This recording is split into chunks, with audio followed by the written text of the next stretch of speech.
جو انسان چاہتا ہے کہ میں اپنی زندگی کے اندر خوشیاں دیکھوں اور کبھی ذہنی طور پر غم اور پریشانی میرے نزدیک نہ آئے،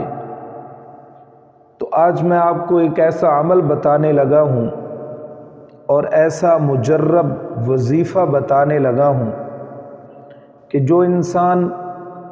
اس عمل کو اپنا معمول زندگی بنا لیتا ہے تو کبھی بھی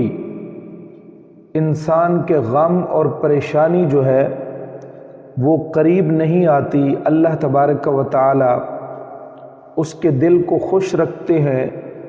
اور یہ عمل خوشیوں کا خزانہ ہے۔ آپ نے سنا ہوگا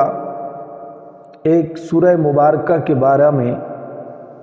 کہ جس سورہ مبارکہ کو قرآن مقدس کا دل کہا گیا ہے، تو جو انسان سورہ یاسین کی تلاوت کرتا ہے اور صبح و شام پڑھتا ہے سورہ یاسین کو، تو اس کی تلاوت اور پڑھنے کی وجہ سے عجیب اثرات جو ہیں وہ انسان کی زندگی میں آتے ہیں اور انسان عجیب اثرات کو محسوس کرتا ہے۔